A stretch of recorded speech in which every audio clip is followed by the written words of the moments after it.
Muy buenas noches a todos. Agradezco a la Sociedad Médica de Magdalena de las Salinas por esta invitación a su 19ª sesión académica.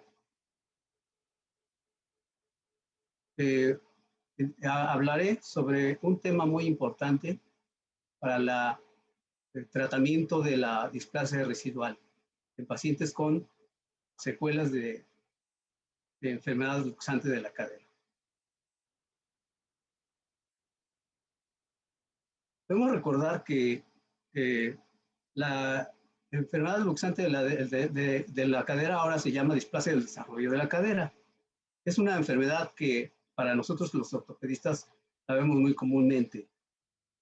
Y si esta enfermedad tiene buena atención a su debido momento y una buena manejo, puede terminar felizmente como uno esperaría.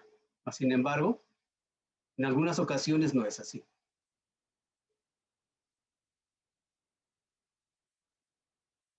Tenemos problemas con la displasia residual porque se convierte en un problema serio que puede conducir a la osteoartritis prematura de la articulación de la cadera. Y tenemos en estos casos anormalidades acetabulares, tanto acetabulares como femorales. Puede ser un acetábulo mal orientado, con una deficiente cobertura anterolateral de la cabeza femoral durante su carga de peso. O un acetábulo muy espacioso, muy amplio, que hace que la cabeza femoral se subluxe, ocasionando una inestabilidad que en posición neutra se coloca en la parte lateral, mientras que si lo colocamos en abducción y rotación medial, podemos lograr que se centre. Es uno de los objetivos principales de los tratamientos para este tipo de problemas. O puede ser que se trate de un acetábulo lateralizado, que tenga poca profundidad y que no permite que la cadera realmente se logre centrar. Para esos casos hay otros tratamientos que son muy buenos para eso. Ahí ocasionalmente encontramos también un falso acetábulo cuando la cabeza femoral se encuentra fuera del acetábulo, formando una cavidad cartilaginosa ectópica en la parte lateral de la pelvis. O puede ser que también se evolucionen con deformidades femorales como consecuencia de una necrosis avascular, alteraciones torsionales en coxa magna, coxa brevis, coxa valga.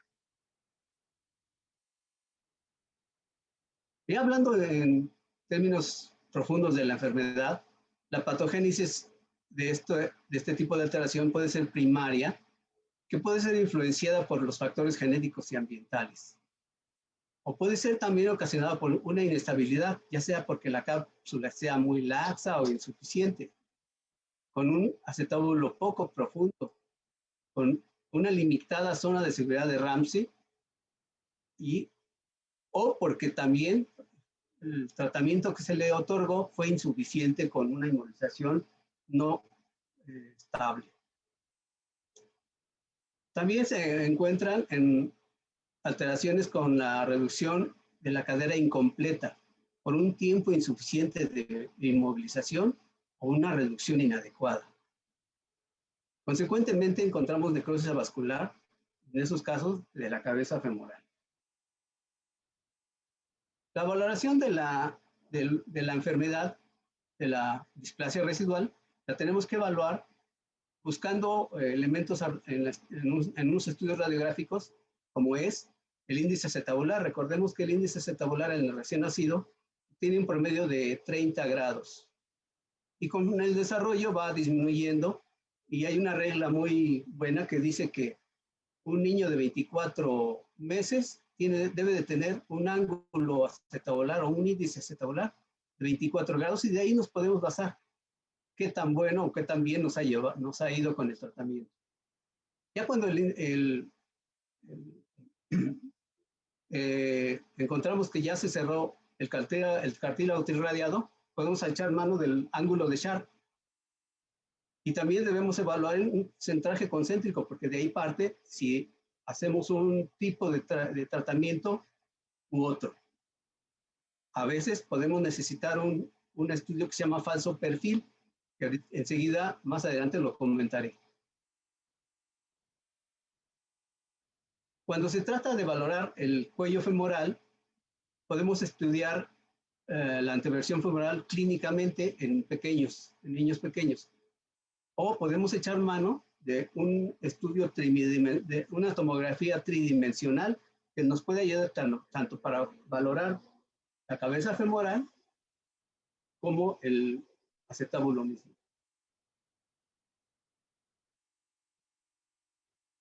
De tal manera que tenemos en una radiografía con esta displasia acetabular, con un índice acetabular persistente.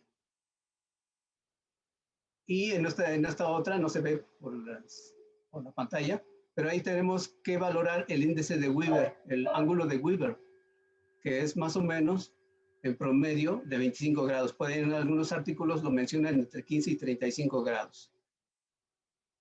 El ángulo acetabular de Sharp, como ya mencioné, tiene que tener para que sea bueno, tiene que ser mayor de 43 grados.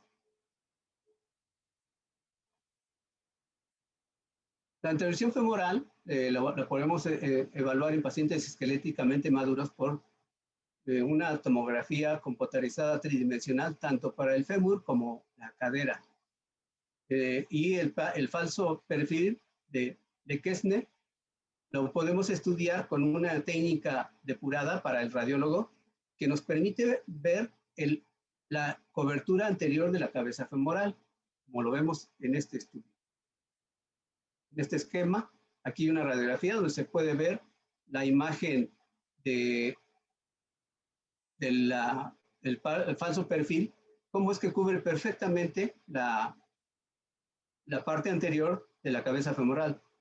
En este otro estudio, desafortunadamente no lo alcanzo a ver bien, pero aquí demuestra que la parte anterior del acetábulo no está suficientemente bien cubierto la cabeza no está bien cubierta por el acetábulo.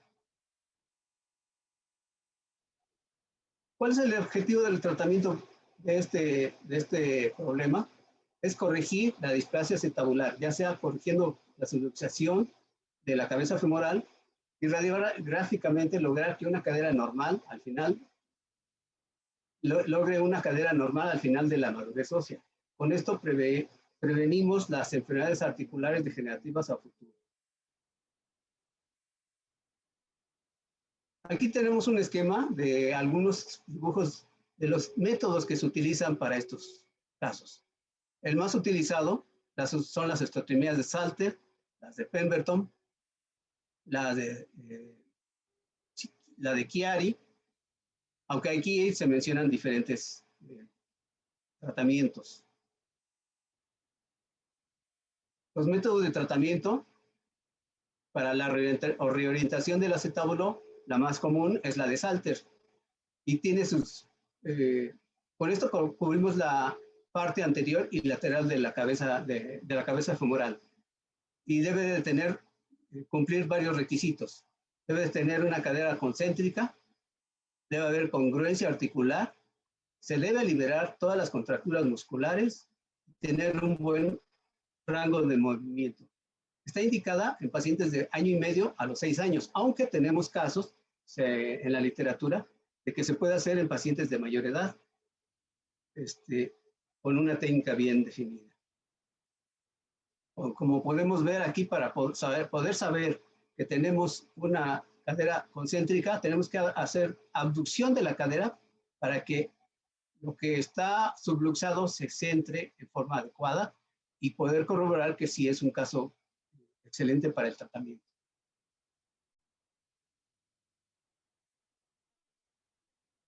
Otro tipo de tratamiento es el de la acetabuloplastia de Pemberton, pericapsular de Pemberton. Este tratamiento hace una cobertura anterior y lateral por medio de una remodelación del acetábulo. ¿Cuáles son los requisitos? Tener un cartílago trirradiado abierto que sirve como fulcro, que es de donde precisamente se mueve la cadera, el acetábulo. Igual que en la de Salter, debe haber una reducción concéntrica y una congruencia articular. Los arcos de movimiento deben ser amplios y no debe haber contracturas musculares. Igualmente es entre 1 año y medio y 6 años. En este caso, el movimiento del acetábulo a través de esta cuña que no llega hasta el cartílago trirradiado, este corte en periacetabular, permite que el techo acetabular se modifique remodelándose y disminuya el espacio articular. Aquí tenemos un ejemplo de ese tratamiento. Es un paciente que yo atendí, Magdalena de las Salinas. Tenía sus imágenes previas, donde vemos una cabeza femoral subluxada y con el procedimiento de abducción y rotación medial logramos que la cabeza femoral logre un centraje concéntrico. En este caso, antes de haber hecho la osteotomía de Pemberton, hicimos una osteotomía de reorientación del acetábulo de la cabeza femoral, la cabeza femoral, y después, ya que habíamos logrado eso, hicimos la de Pemberton y este es el resultado final. Otro tipo de tratamiento es también de recubrimiento anterior y superior, pero también da recubrimiento posterior, es la acetabuloplastia pericapsular de Dega. Es igual los mismos requisitos para las osteotomías anteriores, y aquí la diferencia es que el corte no se hace hacia el cartílago trirradiado, sino se hace hacia el anillo pélvico, sin llegar a hacer la osteotomía completa. En ese momento se abre, se baja el acetábulo y se mete un injerto que se toma de la cresta ilíaca. Otro tipo de tratamiento que también es de mucha utilidad es la osteotomía de Gans, pero este es para caderas, para displasias que son para niños, adolescentes o de mayor edad, porque este tratamiento ocupa hacer un corte a través del cartílago trirradiado. Se hace una osteotomía parcial del isquion, una osteotomía de la rama iliopúbica a este nivel y una osteotomía de chevrón supraacetabular y retroacetabular para que logremos modificar todo el acetábulo y lo reorientemos. Esta es una osteotomía de reorientación. Aquí tenemos unos ejemplos de este tipo de tratamiento. Vemos cómo la cabeza femoral está subluxada, está descubierta porque el techo acetabular está insuficiente.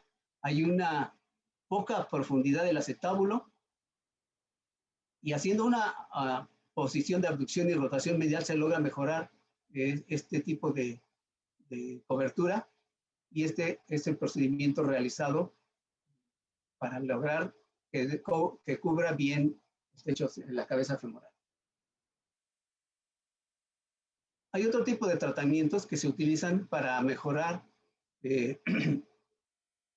la cobertura acetabular, pero estos ya son tratamientos de rescate, que es otro tipo de tratamientos diferentes a los demás. Ocasionalmente, en estos casos, encontramos que también se trata de un acetábulo muy amplio, muy espacioso, que tiene poca profundidad y que no logra centrarse.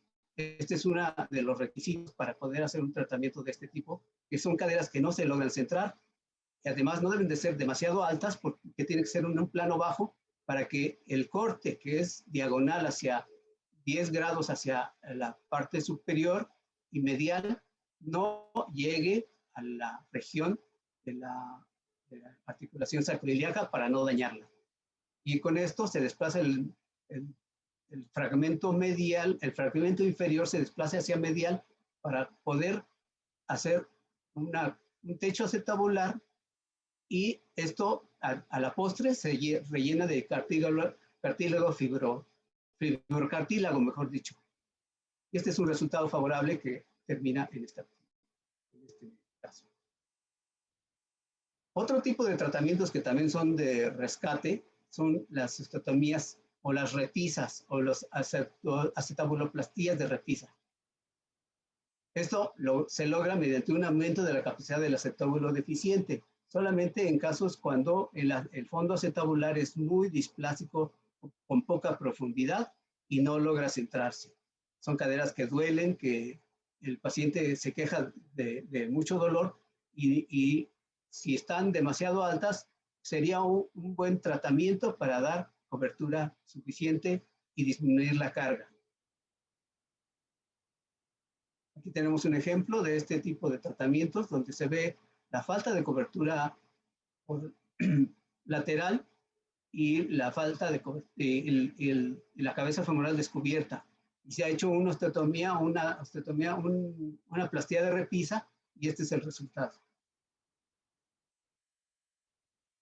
Algunos tratamientos ya más elaborados, que también son de reorientación acetabular, se refieren a modificar todo el acetábulo mediante una osteotomía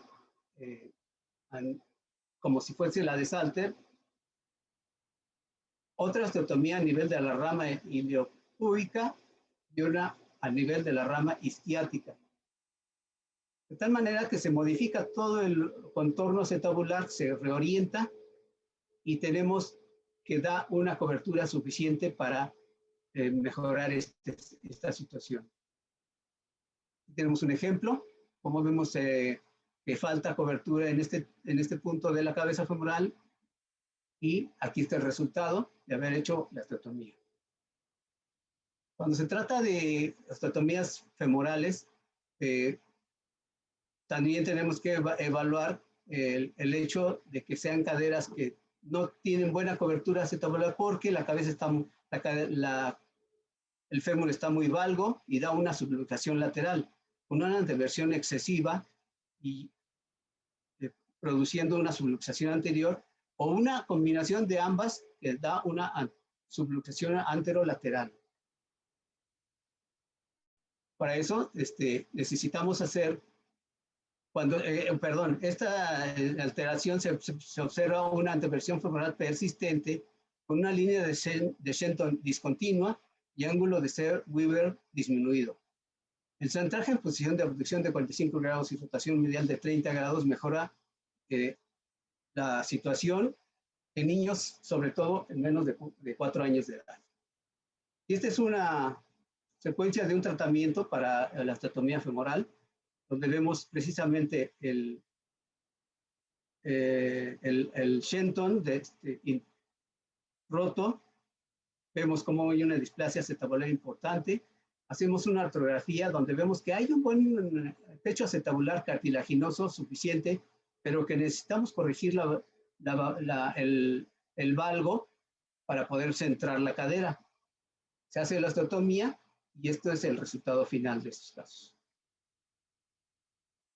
Con esta diapositiva termino mi presentación. Espero que se haya hecho de utilidad. Muchas gracias.